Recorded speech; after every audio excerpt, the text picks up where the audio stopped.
Sonnette d'alarme, pas de sornette, c'est le drame.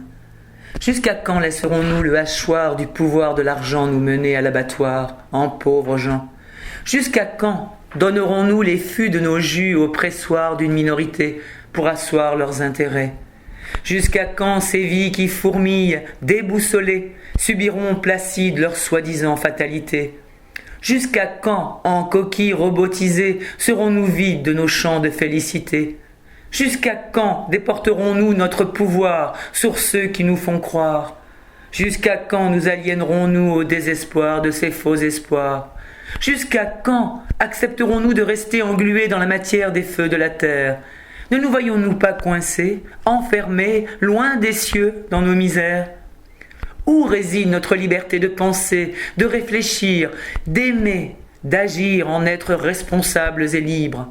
La vie n'est-elle que combat, cinéma, corrida, tombola, là où seule loi de nos petits mois fait foi? En toile de fond, le hic, nos raisons à leur pic ont raison de l'éthique en perdition. Oui, on gaspille nos vies, écroulées sous nos ras-le-bol de ces cascades d'informations, grappille nos énergies, coulées dans la folle mascarade de manipulation. Dans ce monde de méfiance qui gronde, orgueilleuse jungle, ce chant des ondes de violence où la faucheuse cingle s'inonde de déviance, fonde la décadence. De partout, n'importe où on est sourd à l'amour, complaintes sont nos sœurs, les feintes dans nos cœurs. Tantôt l'on vacille, râle, fulmine de l'intérieur, en faux on scintille pâle, fémine à l'extérieur. Au milieu des claques de ronds de jambes, envieux, on se tape dans les jambes, vicieux. L'argent n'est qu'un moyen, pas mercantile finalité, un évident besoin utile pour notre liberté.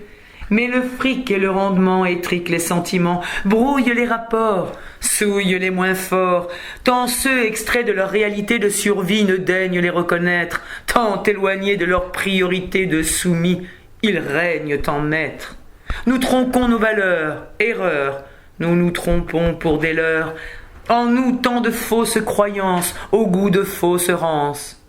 Et si pour voir plus grand, nous changions la tendance, nous agirions en grand dans la compréhension de l'importance, choisir nos camps, notre chance, sortir des rangs, du silence, laisser chacun, chacune cultiver, faire fleurir son intelligence, afin que demain tous puissent goûter, se réjouir de sa semence.